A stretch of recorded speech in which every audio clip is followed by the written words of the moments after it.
The crack of the rifle shot was sharp and clean, a sound that split the cold morning air and echoed down the canyon like a splinter of thrown rock.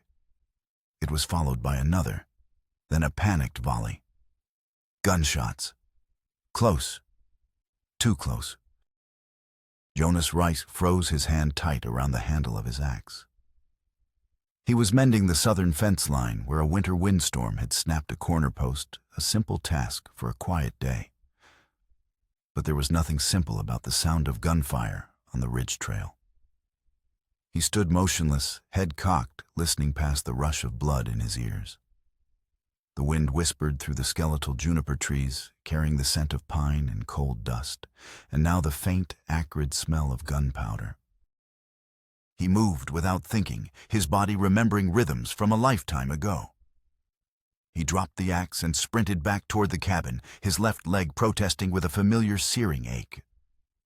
The limp, a relic of a battle he no longer named, slowed him, but didn't stop him. Inside the cabin, he grabbed the Winchester rifle from its pegs above the door, its cool, worn stock a grim comfort in his hands. He checked the chamber, his movements economical and swift, then slid a box of cartridges into his coat pocket. He didn't take the main path. He moved through the trees, using the rock outcroppings for cover, his eyes scanning the trail below. The crimson dust, kicked up by the wind, swirled in hazy clouds, obscuring the view. He crested a small rise and saw it. A horse, a fine-looking paint gelding, lay dead on the trail, its legs twisted at an unnatural angle. A few yards away, a young man was slumped against a boulder, a dark stain spreading across the front of his worn duster coat. Jonas raised the rifle, his gaze sweeping the surrounding rocks. He saw movement, the glint of a rifle barrel from a thicket of manzanita. He didn't hesitate. He sighted down the barrel, exhaled slowly, and squeezed the trigger. The Winchester bucked against his shoulder. A cry of pain cut through the air, and a figure scrambled away, disappearing into the brush. A second man broke from cover, firing wildly in Jonas's direction. A bullet whined past his ear close enough to make him flinch. He fired again. The man stumbled, clutched his side, and fell behind a screen of rock.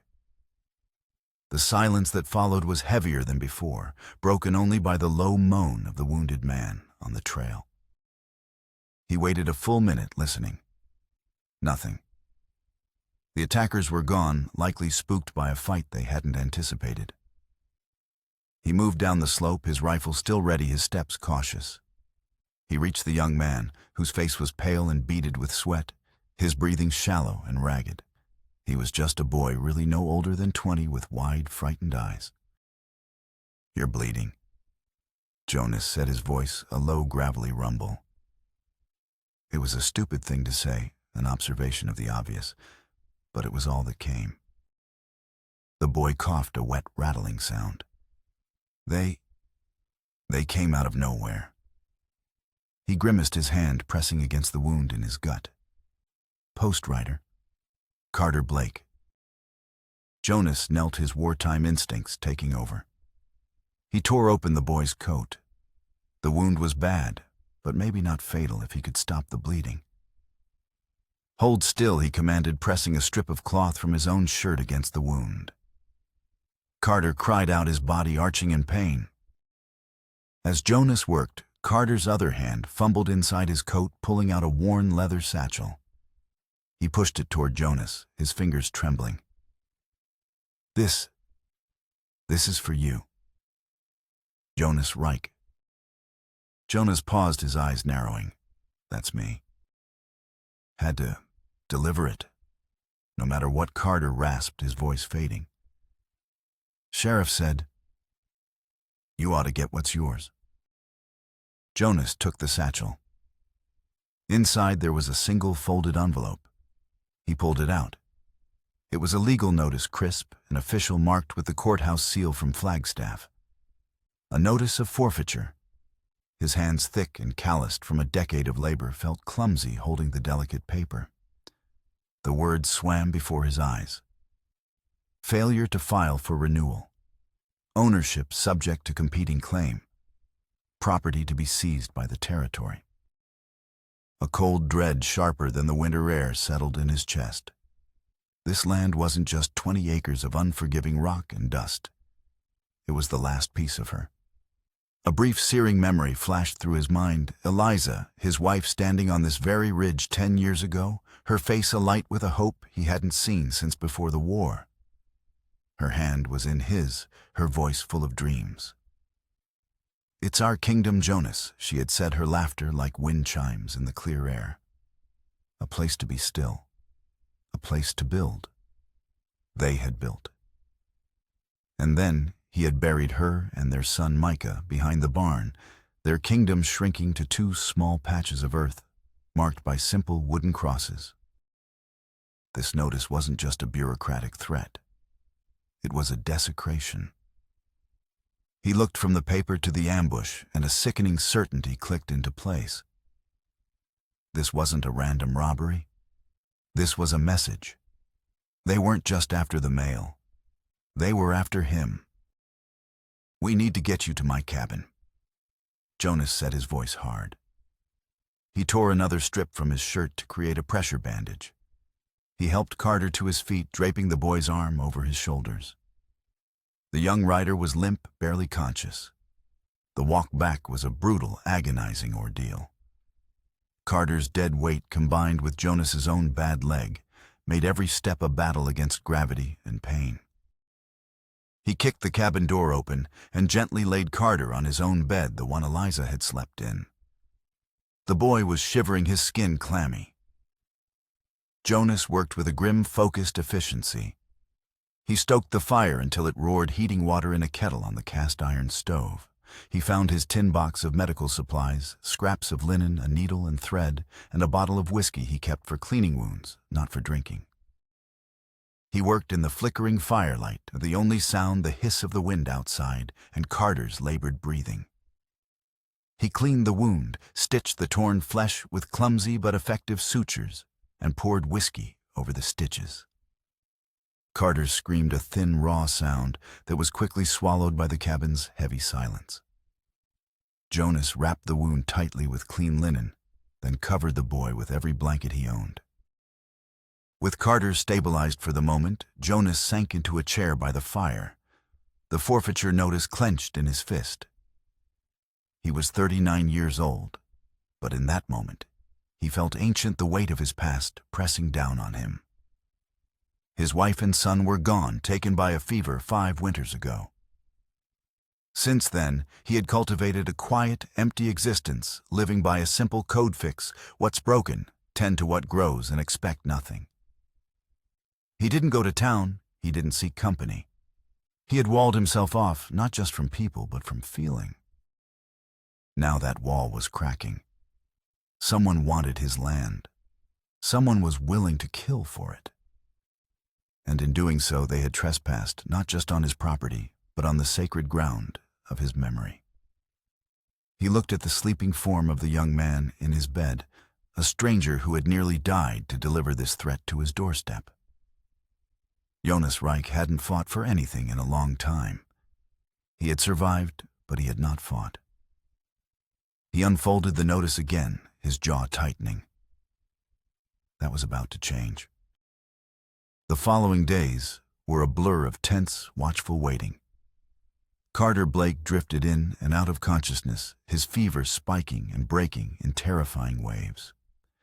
Jonas tended to him with a quiet diligence, forcing broth and water between his cracked lips, changing the bandages, and sitting through the long, cold nights, his rifle across his lap, listening for any sound that was out of place.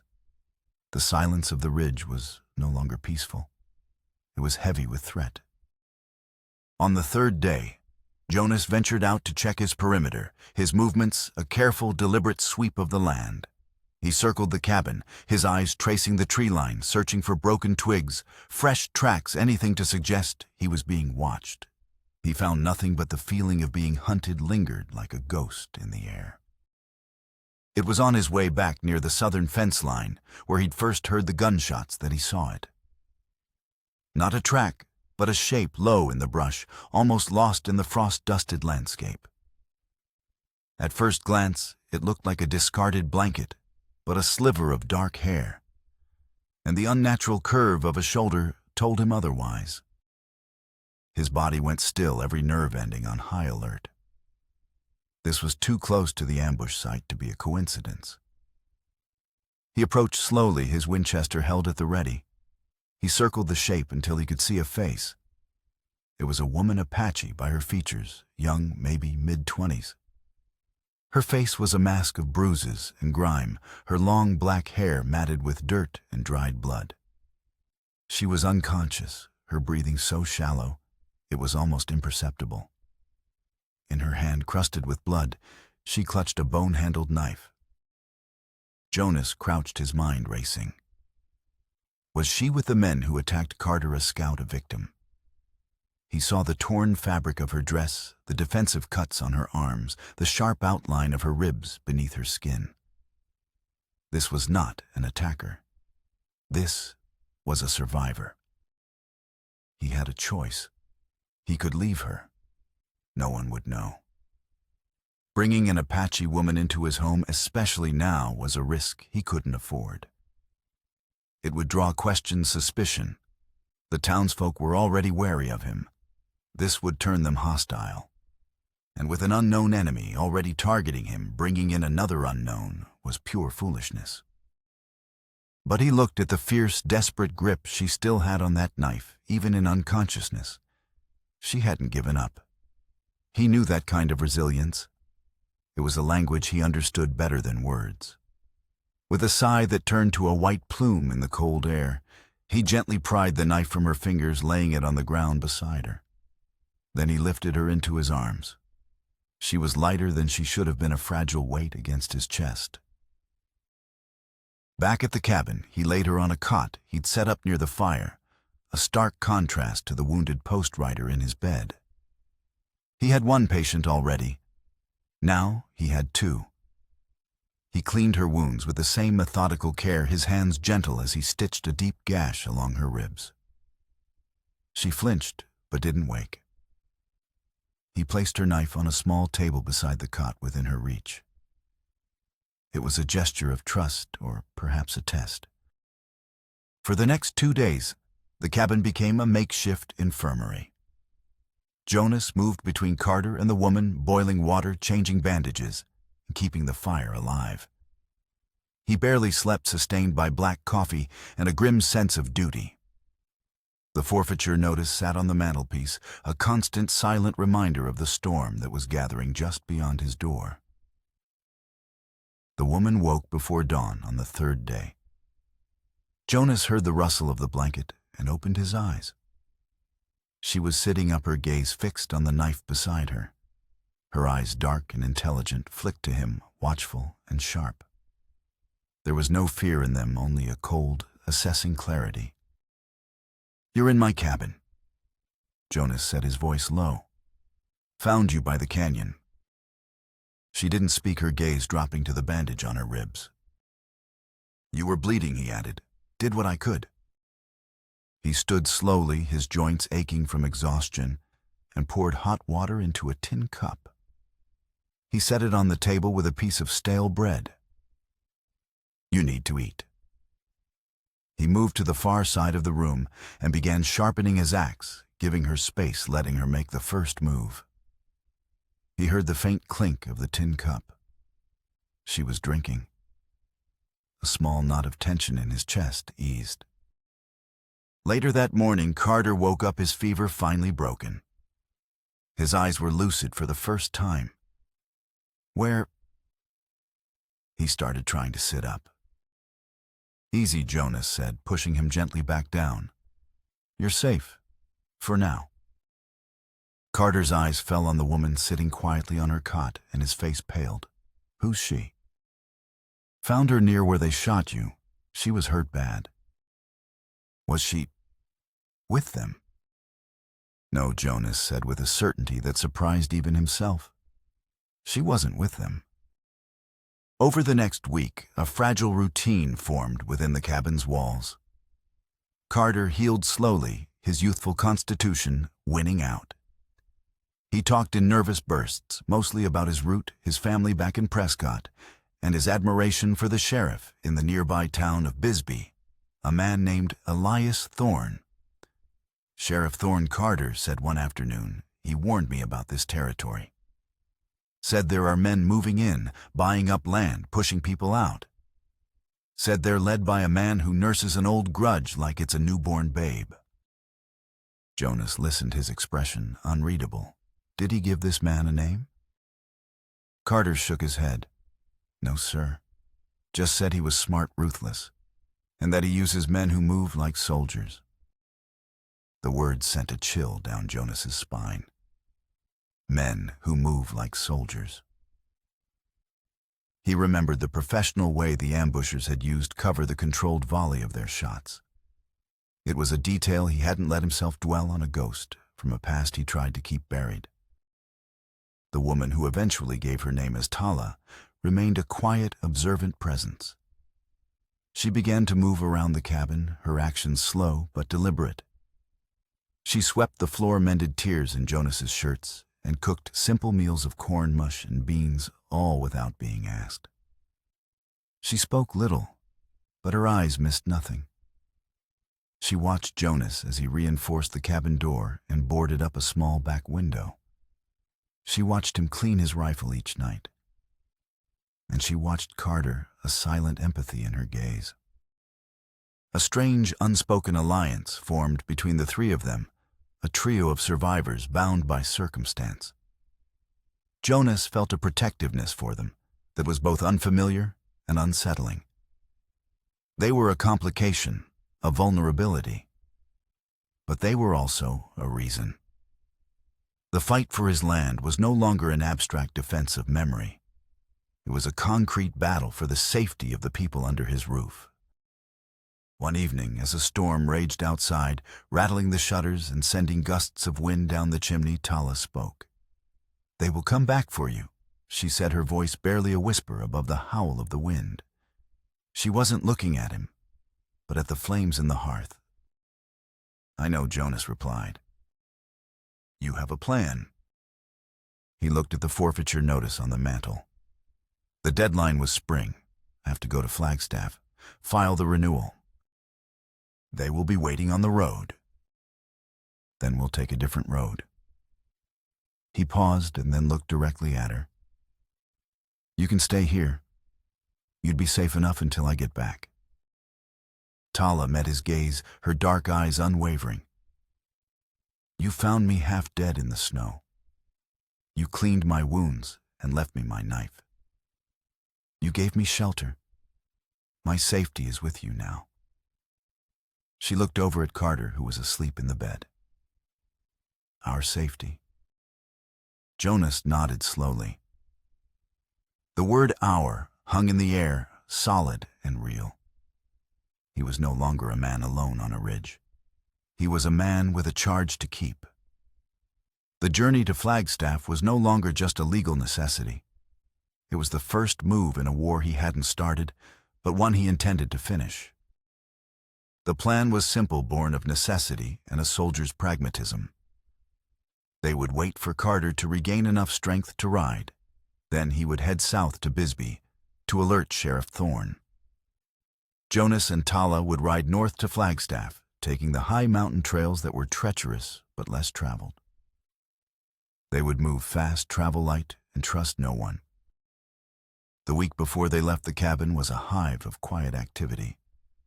Tala, with a startling knowledge of herbs she'd gathered from the sparse landscape, made a poultice that seemed to speed Carter's healing. She also packed their supplies with an efficiency Jonas recognized from his time in the army, every item wrapped, every space utilized. She was a woman who knew how to survive on the move. "Where did you learn all this?" Jonas asked one evening, watching her braid a rope from strips of leather. "My people move with the seasons," she said simply.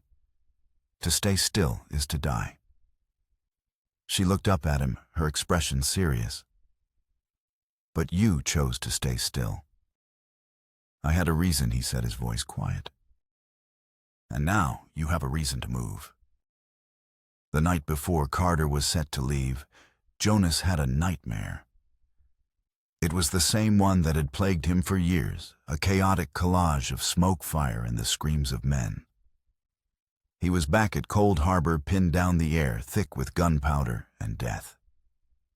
A young soldier, his face smeared with soot, was looking to him for orders. Jonas made a call, a tactical retreat to draw the enemy into a crossfire. It worked. It saved their unit. But the young soldier and a handful of others in his squad didn't make it back. Jonas woke up in a cold sweat, the boy's face burned into his memory. The next morning, he helped Carter into the saddle of his own horse, a sturdy buckskin. "Tell Sheriff Thorne everything," Jonas said, handing him the reins. "Tell him about the ambush, the notice. Tell him to look into any new land claims filed by a man who uses soldiers." Carter nodded, his young face set with determination. "I will, Mr. Reich, and thank you for everything." He looked from Jonas to Tala, who stood on the porch, a silent sentinel. He gave a respectful nod, then turned his horse south and rode away. Jonas watched him go until he was a small dot on the horizon. Then he turned to Tala. "It's our turn." They left at dawn, the cabin disappearing behind them in the morning mist. The journey north was hard. The high trails were slick with ice and melting snow, and the air was thin and bitingly cold.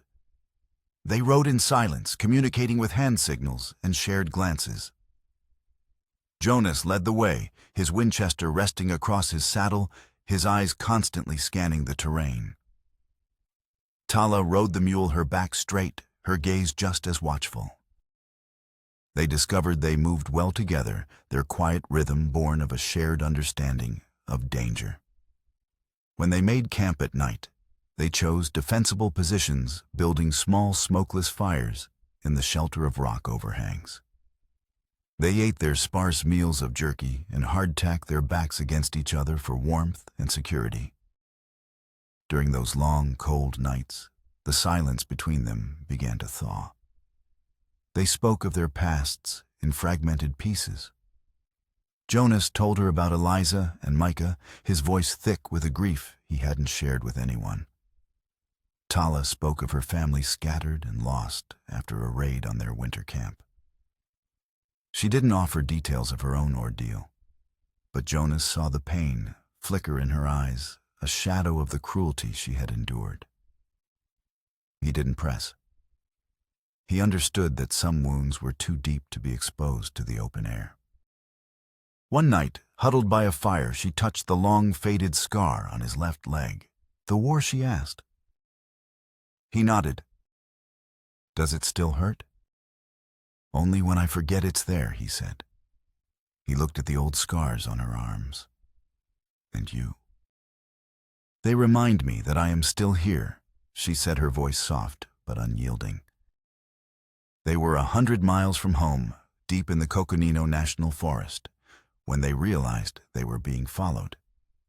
It wasn't a single rider, but a group moving with a discipline that set Jonas's teeth on edge. They were good staying out of sight, using the terrain to their advantage. But Jonas knew the tricks. He saw the sign, a spooked flock of birds, a single fresh hoof print where there should have been none. "We've got company," he said to Tala as they stopped to water the animals at a creek. She didn't look alarmed, only nodded. "How many?" "3, maybe 4.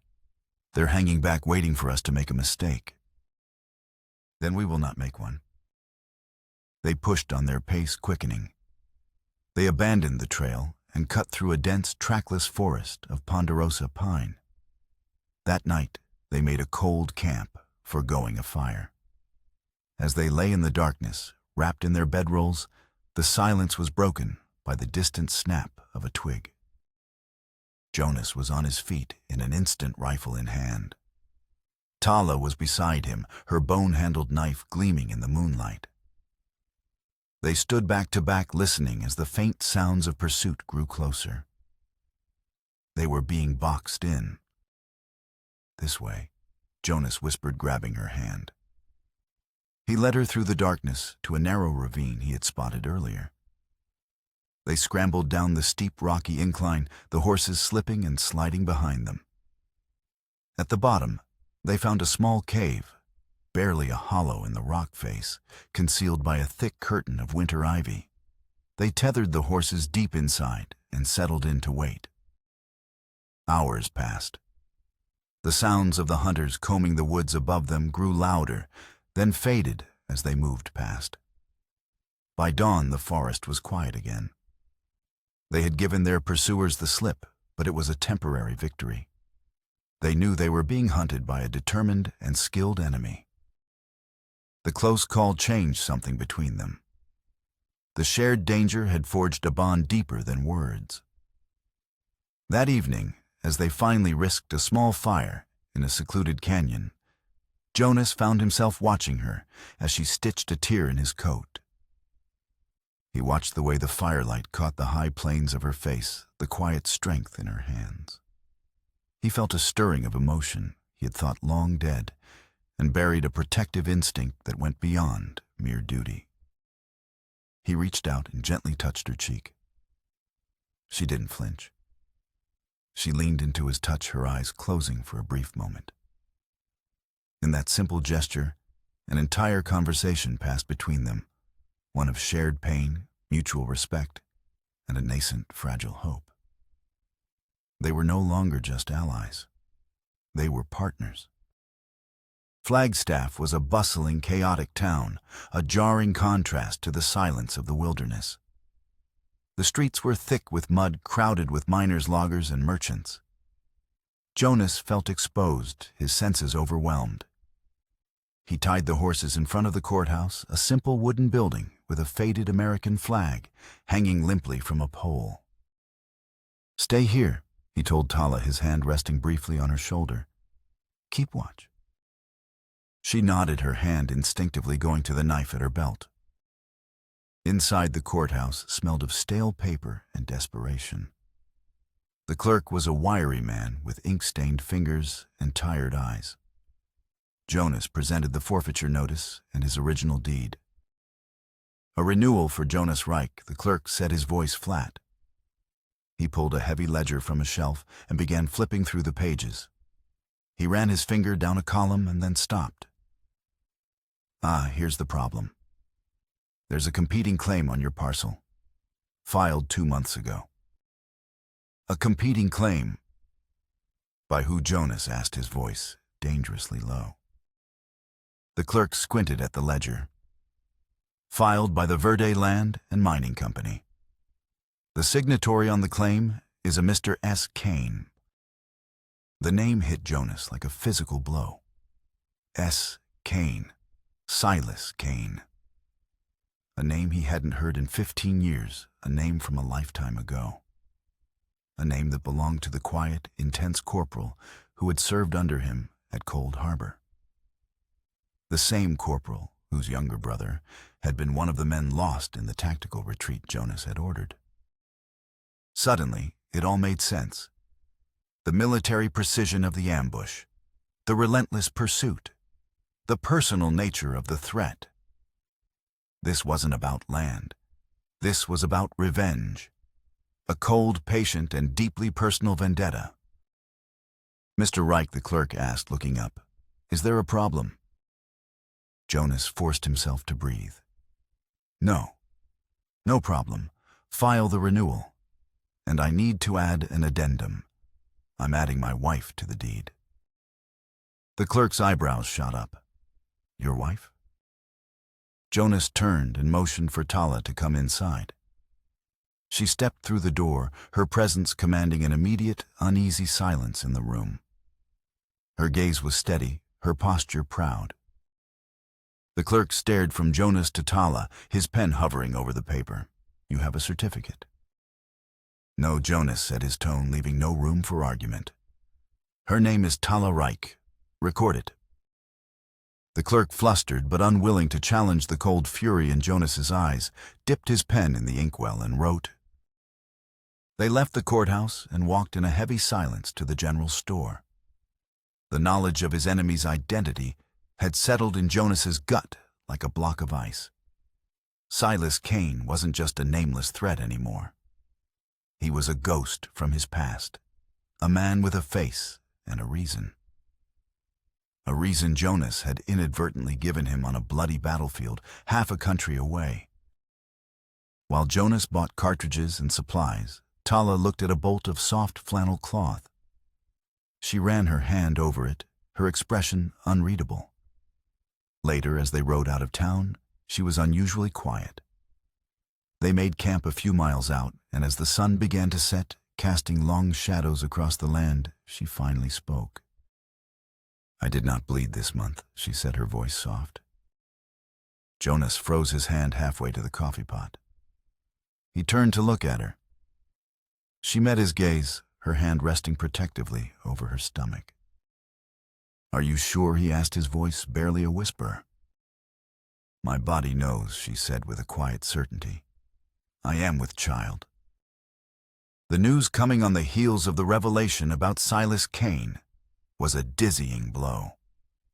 The stakes, already impossibly high, had just been raised to a level he could barely comprehend.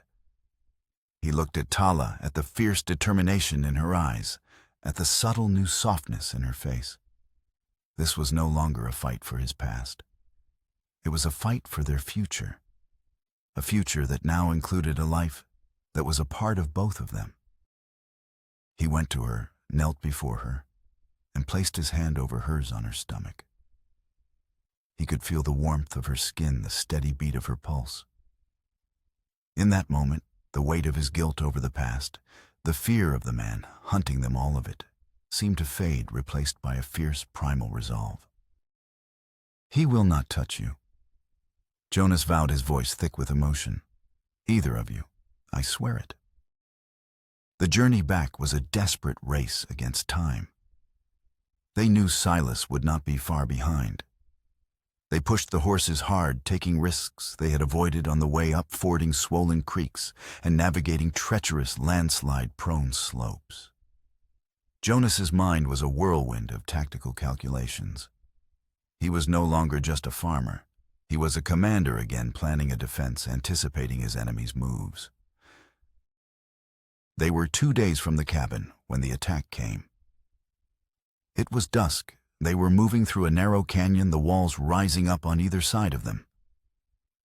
A rifle shot echoed through the canyon, and a chunk of rock exploded just inches from Tala's head.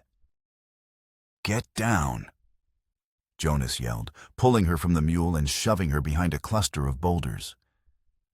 3 men appeared on the canyon rim above them, silhouetted against the dying light. They were Cain's men. What followed was a desperate, chaotic firefight. Jonas returned fire, his shots precise and deadly, using the limited cover to his advantage.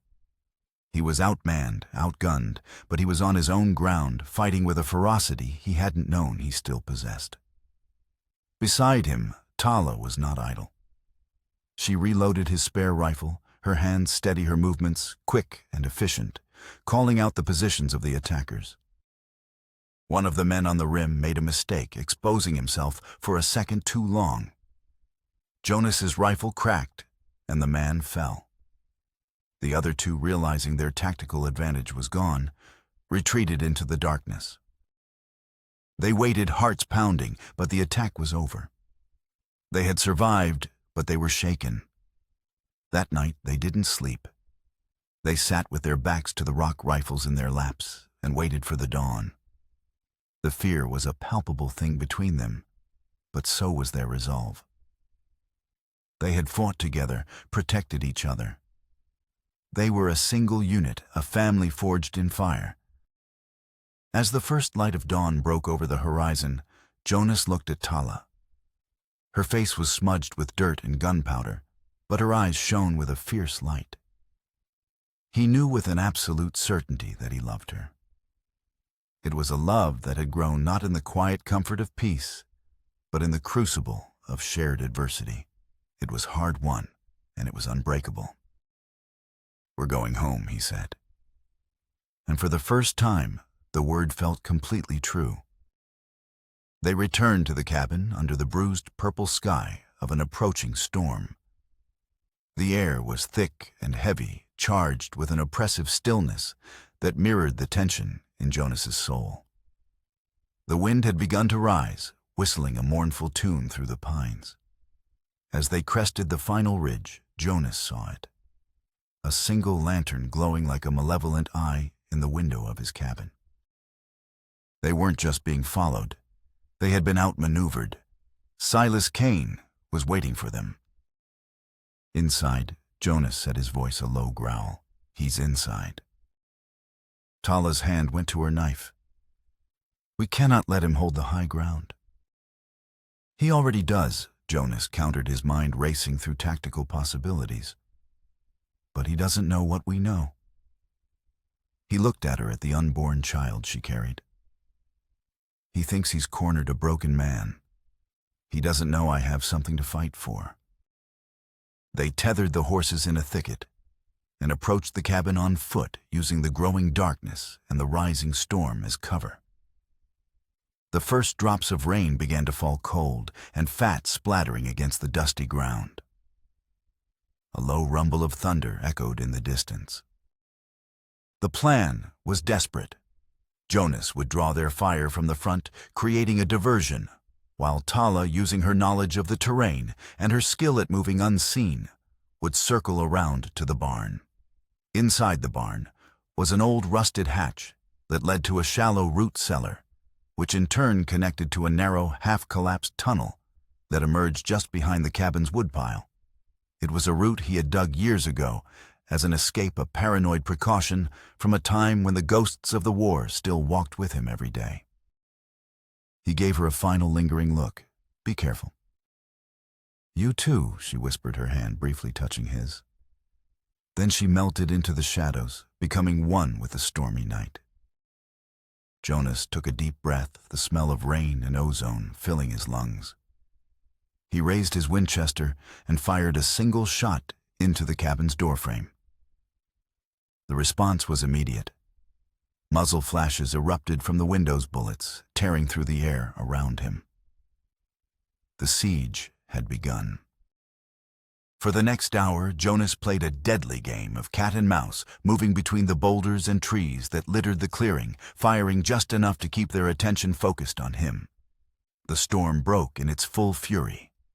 Rain fell in blinding sheets and lightning cracked across the sky, illuminating the chaotic scene in stark, flashing tableaus. The wind howled like a vengeful spirit, its roar punctuated by the crack of rifles. Inside the cabin, Silas Kane watched the storm and the firefight with a cold, detached amusement. He was a tall, lean man, his face gaunt, but his eyes burning with an intelligent, patient malice. He stood by the hearth, warming his hands, his two remaining men firing from the windows. He's stubborn, I'll give him that. Silas said, his voice calm and articulate amidst the chaos. He was always stubborn. It was his greatest strength and his greatest flaw. He turned as he heard a faint sound from the back of the cabin, the scrape of wood on wood. He smiled, a thin, cruel twisting of his lips. He drew his Colt revolver and moved silently toward the woodpile stacked by the rear wall. Tala emerged from the tunnel silent as a wraith.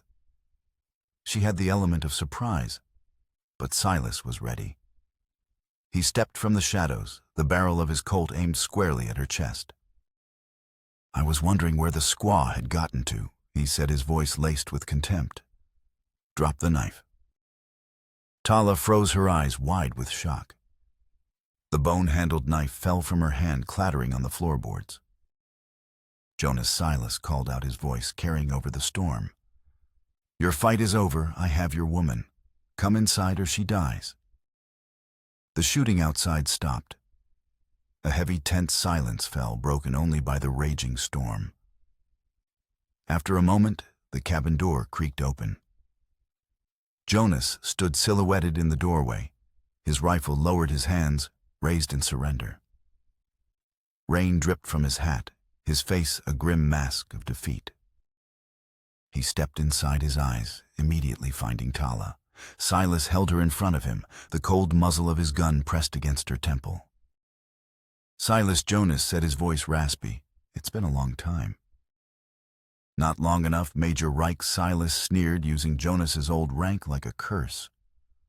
Or should I say, Farmer Reich, it seems you've come down in the world. This hovel, this land. It's a pathetic kingdom. This is between you and me, Jonas said, taking a step forward. Let her go. Oh, it is between you and me. Silas said, his voice dropping to a low, intense hiss. It has always been between you and me. Ever since you left my brother to die in the mud at Cold Harbor. Jonas's blood ran cold.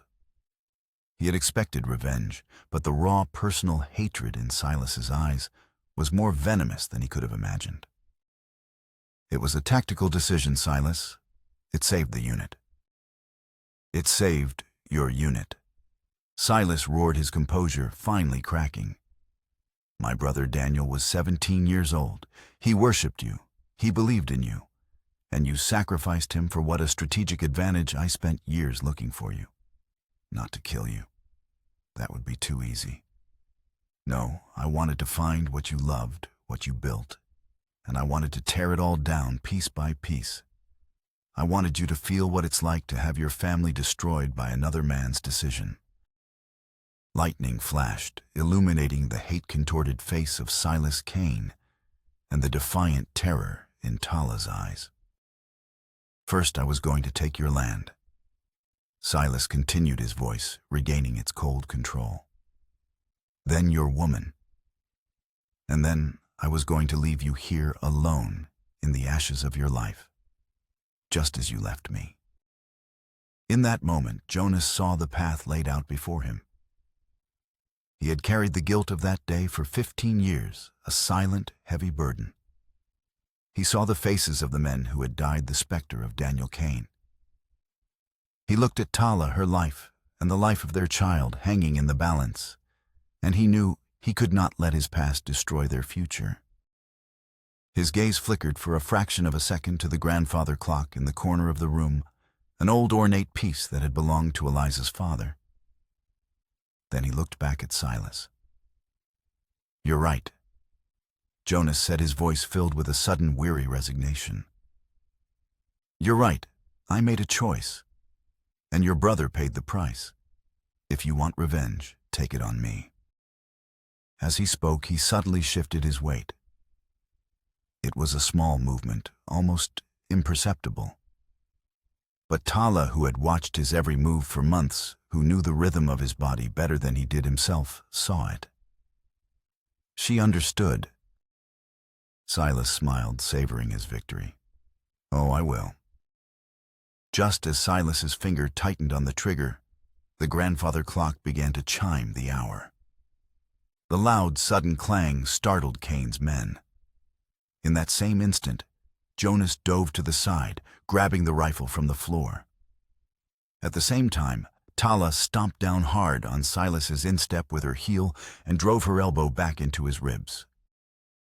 It was chaos. Silas cried out in pain and surprise, his shot going wild, shattering the window. Jonas fired from the floor, his shot taking one of Kane's men in the chest. The other man turned his rifle toward Jonas, but Tala, with a desperate lunge, grabbed a cast-iron skillet from the stove and swung it with all her might, catching the man square in the side of the head. He crumpled to the floor. Silas recovered, turning his gun back on Tala. But Jonas was faster. He scrambled to his feet and charged, not as a soldier with a gun, but as a husband and a father, a primal roar tearing from his throat. He slammed into Silas, and the two men crashed through the front window, landing in the mud and rain outside. They fought with a desperate, brutal ferocity, their fists landing with dull, wet thuds. The storm raged around them, their struggle a microcosm of the larger war that had set them on this path. Finally, Jonas got the upper hand. He pinned Silas to the ground, his hands around his throat. He looked down into the eyes of the man who had haunted him, and for a moment he saw nothing but the face of the young boy he had left behind on the battlefield. He could kill him. He could end it. But as he looked up, he saw Tala standing in the shattered doorway, her hand on her stomach, her face pale but resolute. He saw his future, and he knew that killing Silas would not bring back the dead. It would only chain him further to the past. He released his grip. At that moment, a group of riders thundered into the clearing, their lanterns cutting through the rain. It was Sheriff Elias Thorne and a posse led by a recovering but determined Carter Blake. The aftermath was quiet, subdued. Sheriff Thorne took a bound and defeated Silas Kane into custody, his face grim. "Carter got to me yesterday," the sheriff explained to Jonas. "Told me everything. We rode as fast as we could. He looked around at the damage at the two bodies being carried out of the cabin. Looks like we were almost too late." Almost, Jonas said, his arm wrapped tightly around Tala. The sheriff nodded, his eyes lingering on Tala with a look of respect. "You've got a good woman there, Reich. And you've got your land. That claim from Kane's company has been officially nullified." As the posse rode away, taking Silas Kane and his dark past with them, Jonas and Tala stood alone in the rain-swept clearing. The storm was passing, the clouds beginning to break, and a single watery moonbeam shone down on the cabin. Jonas turned to Tala. He gently touched her face, his thumb wiping away a smudge of dirt from her cheek. He finally said the words he had carried in his heart for months. "I love you." She leaned into him, her head resting on his chest, and he could feel the tremors running through her body finally subside. "I know," she whispered. In the quiet days that followed, they began to rebuild. They patched the roof, replaced the broken window, and scrubbed the floors clean of the violence that had desecrated their home. Jonas took the splintered wood from the window frame and the broken door and began to carve. He worked with a patient, focused intensity, his hands shaping the wood, not with anger, but with purpose. Months later, as the first snow of winter began to fall, the cabin was filled with a new kind of warmth. Tala, her belly swollen and round, sat by the fire stitching a small blanket. A new cradle, smooth and sturdy, sat beside the hearth, carved from the wood of their broken home, made whole again. Jonas took his late wife's photograph from the small wooden box where he kept his deed and placed it on the mantelpiece. Next to it, he set the polished green stone that had belonged to Tala's mother, the past and the present honored together. He went to Tala and knelt before her, placing a hand on her belly. He felt the kick of new life, a vibrant, powerful promise. She smiled, a true, radiant smile that lit up her face. He leaned in and rested his forehead against hers, closing his eyes. The ghosts of Cold Harbor were finally quiet. The long war was over. He had once thought this land was a place to be, still a place to tend to the graves of his past. But now, standing on the porch with his wife, looking out at the snow-covered ridges, he knew it was something more. It was a kingdom of their own, making a testament to survival, a foundation for the future, forged not from dust and rock, but from resilience and love.